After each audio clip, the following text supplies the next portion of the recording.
Hi, I'm Katia Malinga.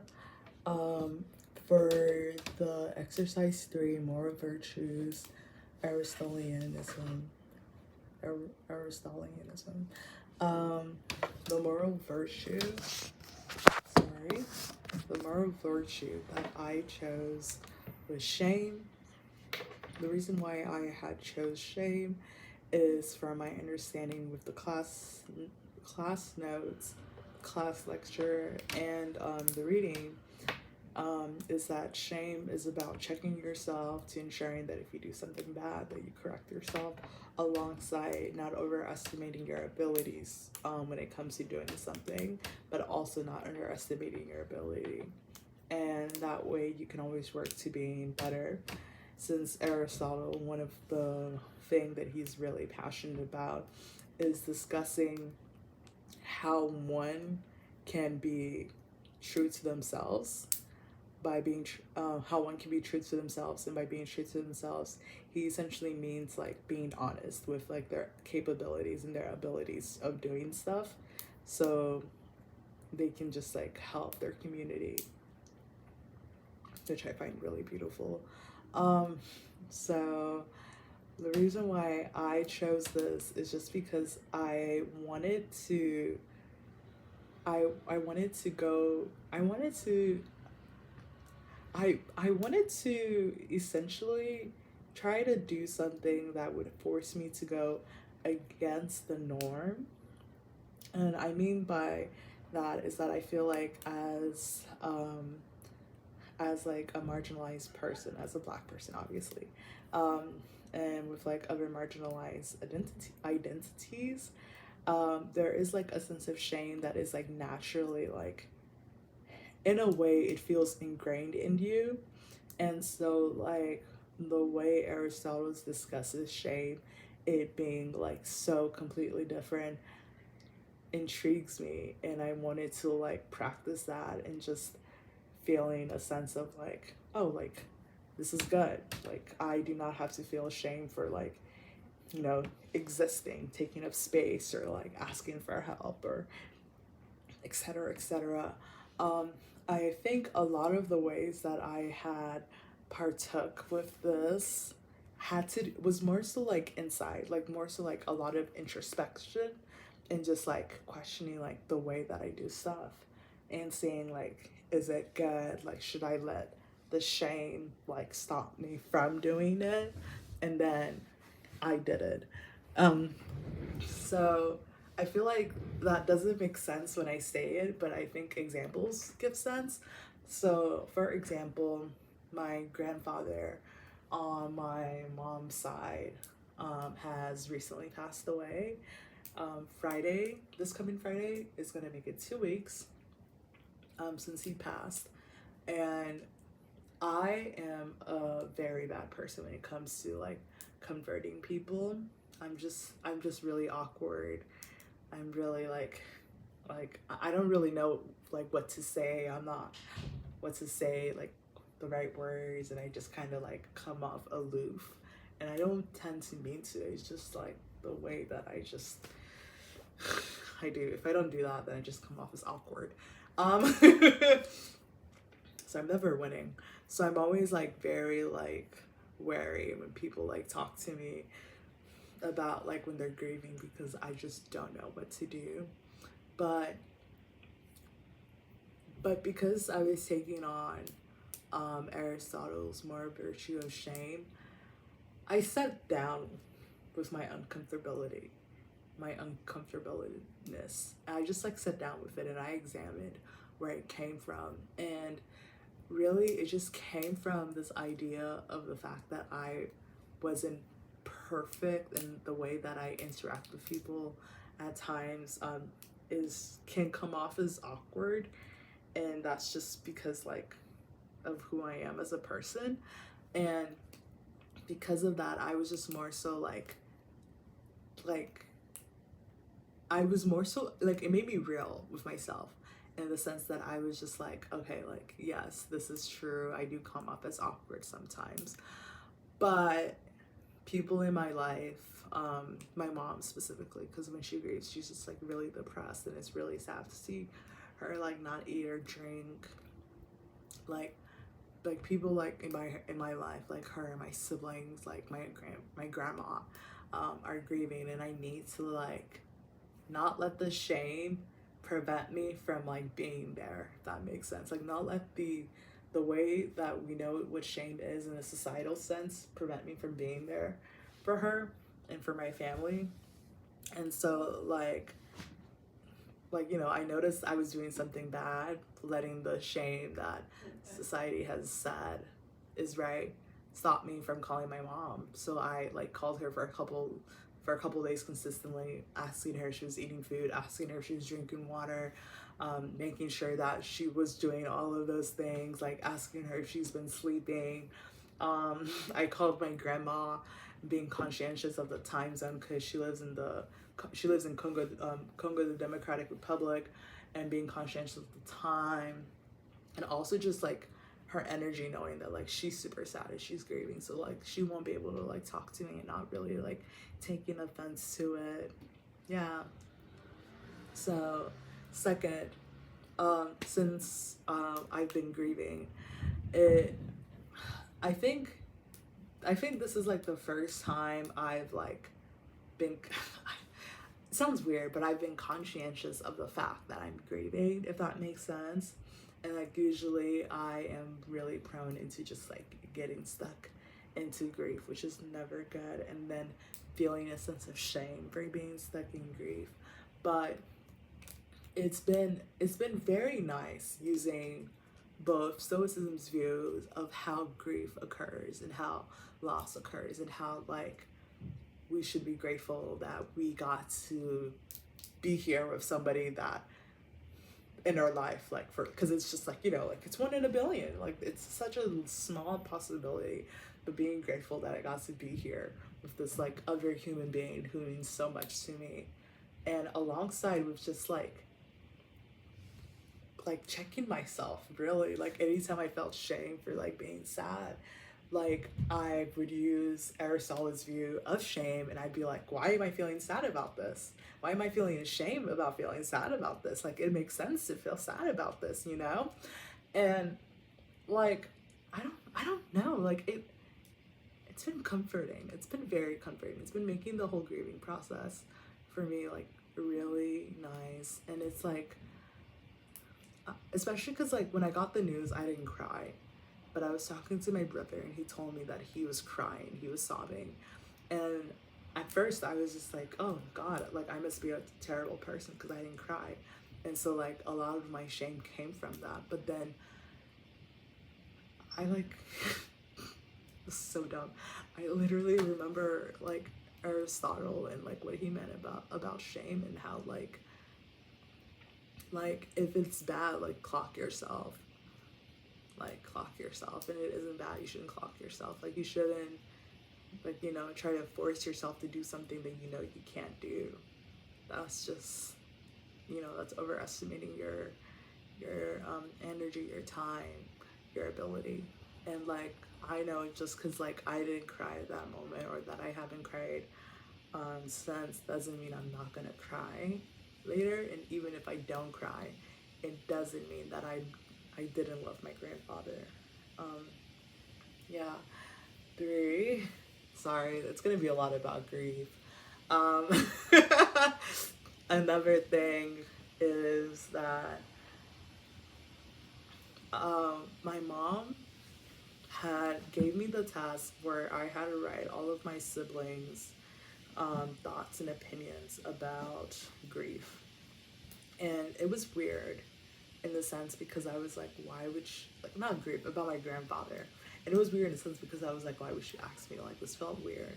And a part of me, like, for a second, a part of me wanted to just like write like a whole paragraph, said that all of the kids wrote this, and just send it off to my mom.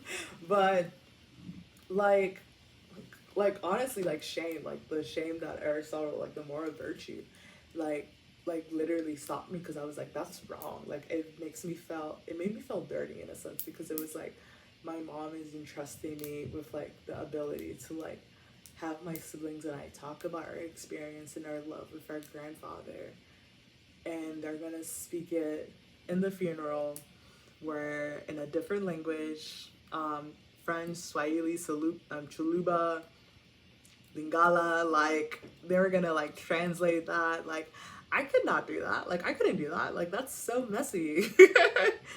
And so I just like, I like bothered my siblings and I just was like, y'all need to do this. Like y'all need to get on your Zoom. Like y'all need to write something. Even if y'all don't think it's good, I promise it's good. And just being there for my siblings in a way, because I feel like before this, I didn't know how to be there for my siblings, because it's like, how do you comfort your siblings when you're also grieving? And how, like, it's just, it's very weird. It's a very weird process that I'm still not sure what the answer is. And I don't think there's an answer for that.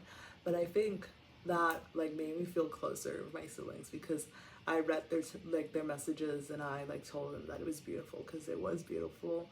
And it also had inspired me to like write my own messages, where I essentially just like had used thoughts of like stoicism, of how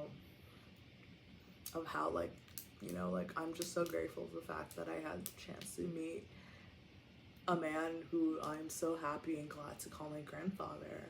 And like, I don't know, it was very nice. It was cathartic.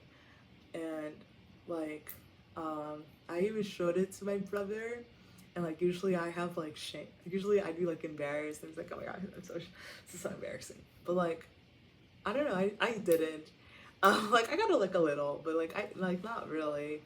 And like he also agreed it was like a nice like ending to like what all my siblings wrote, so that makes me really happy.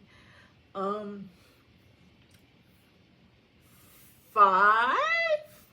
I'm gonna say 5. I'm gonna say 4 actually. 4. Jesus Christ. Okay. So another one on how it's actually really funny. So due to how shame works is essentially just like a way for you to be like honest with yourself, and how honesty and truthfulness are another virtue, but that's usually like you being honest and truthful to other people, and how like shamefulness is just like, no, you just being honest to yourself and like understanding your abilities. It was nice because I was able to like incorporate both of those. Like it helped me like see like, oh my gosh, there's this connection, because like if you're honest to yourself, then you can be honest to the people that you care about, right? And so like for this one, I'm not even sure when this was. I think it was on Labor Day. Yeah, it was on Labor Day. So one of my very close friends, was very going through it, and my other friends and I, we were like SOS, like we need to create an intervention, because it was like, this is not good. Like we're like deeply afraid they're gonna like commit suicide, and like in a sense that it was like the harsh reality, in the sense that like I was being true to myself, being like, I am afraid of your mental health and I do not want to see you 6 feet under, right? And so like, because of that harsh reality, it also had me like be honest to them, being like, I am afraid of how bad your mental health has been lately. Here are all of the resources that we've found to help you if you wanted to go like inpatient, outpatient, like whatever you want. We're here with you, mamas. Like we got you. And so like I think that's something that I'm not saying that I don't think I would have done, because I would have done, but I don't think I would have done it with the same ease, if that makes sense. Because a part of me would have been like, no way.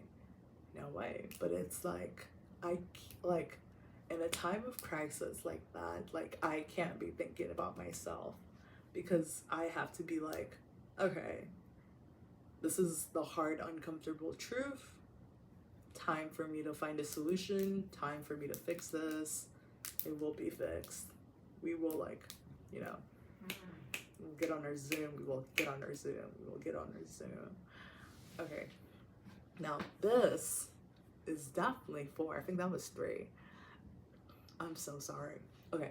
4. What was 4? Oh my gosh.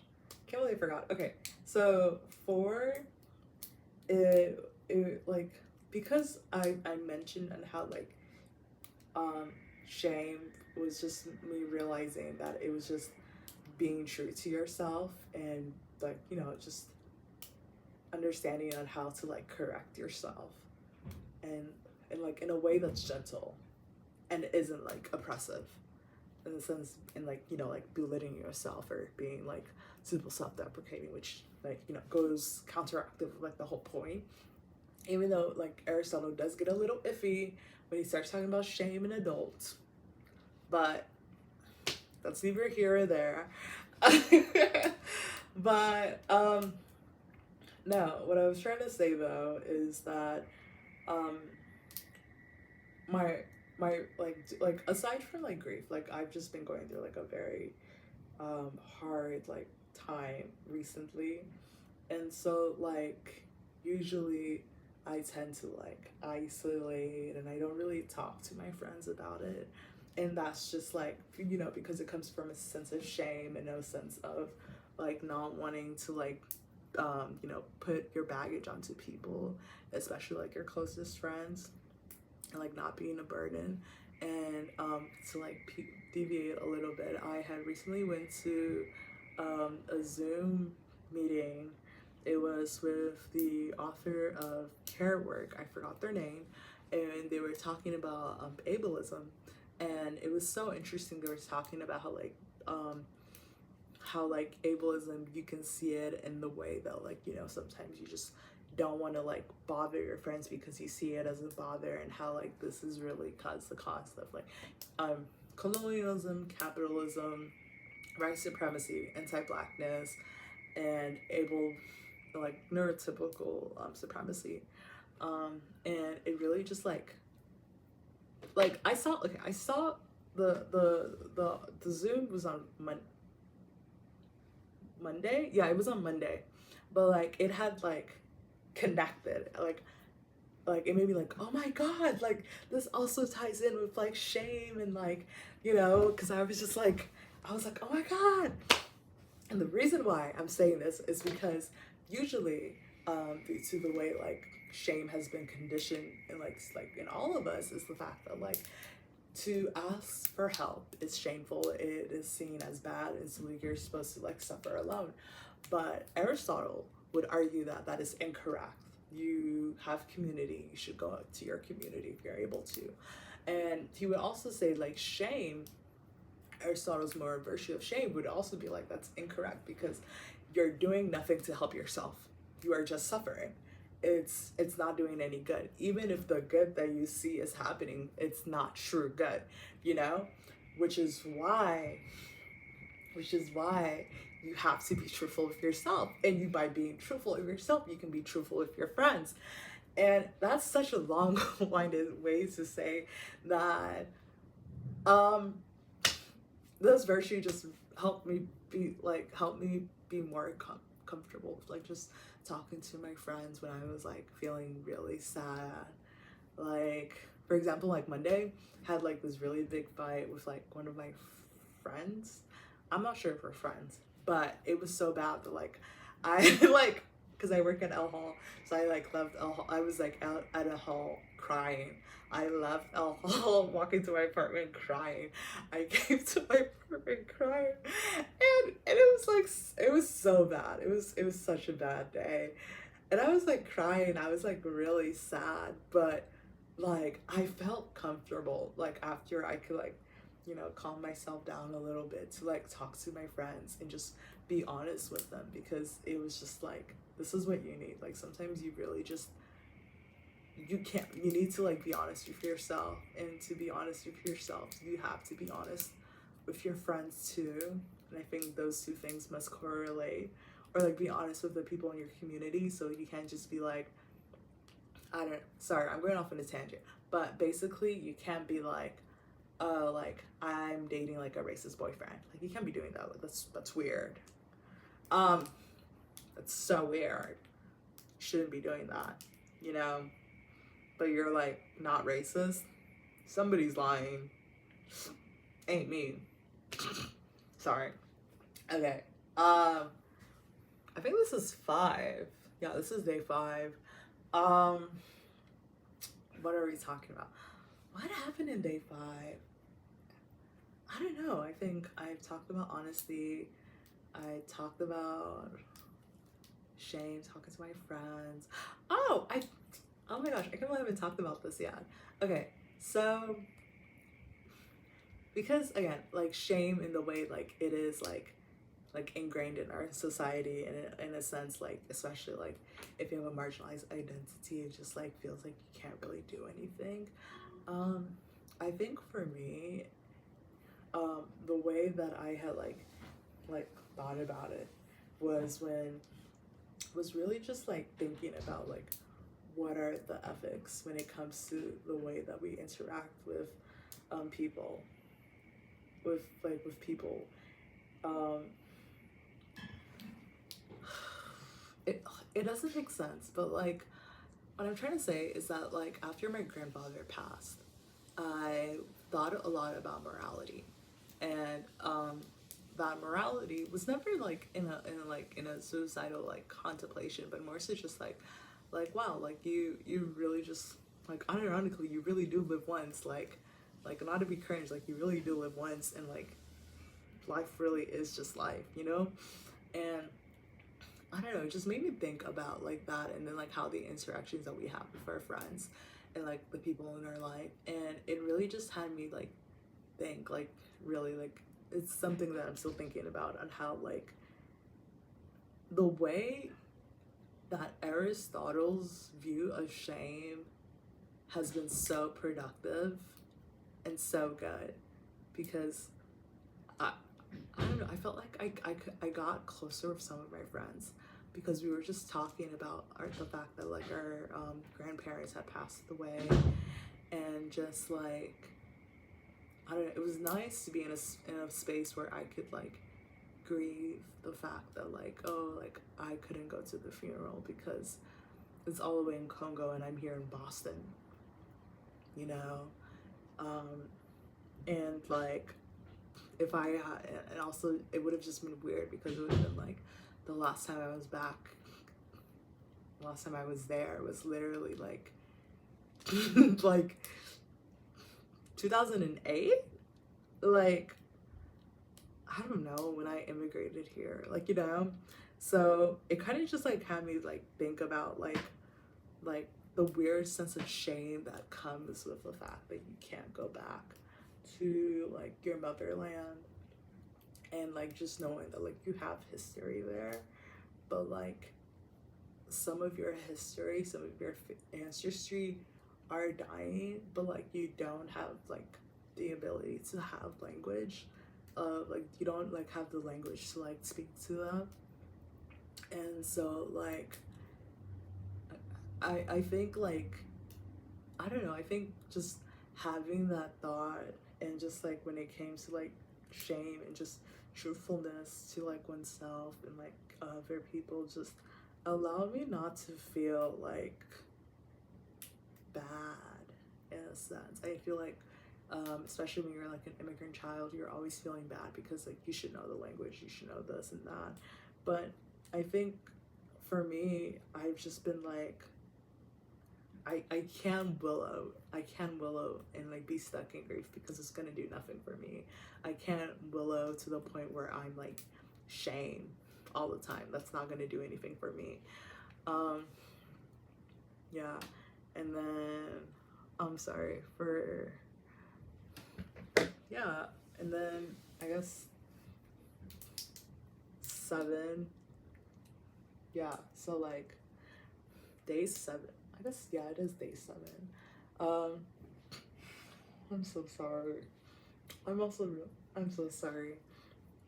Um, so I think a lot of like the last few days have just been like a mixture of just of day 7 of just like, you know, of what we're supposed to do, of me just like really just thinking really deeply about like what does it mean to be like an immigrant child, what does it mean to be a queer immigrant child, what does it mean to be a black queer immigrant child, you know, and just knowing that like like the way that society has conditioned shame into me, like I can't let that stop me. And I feel like practicing like Aristotle's view of shame, it has just made me more honest. And by being more honest, I've been more friendly. Not in Aristotle's, like, I mean, I've been friendly to other people, like Friendsgiving. I went to my friend's Friendsgiving, and then there was a girl outside and she was lost. And then me and my other friends literally brought her into the Friendsgiving, and like she's in our picture, which is very cool. Like she was like in our Friendsgiving picture and like and stuff like that. But more so just like I think I've been more friendly to myself, and by being more kind and like I've like to myself, it has allowed me to like see that like I have people who I love. And I think sometimes it's hard to see that when you're so when like societal's version of shame brings you down, and while Aristotle's version of shame just allows you to like just be introspective, to like do good and be better. Yes, thank you so much. This was a really fun exercise, and I apologize the fact that this video is 27 minutes.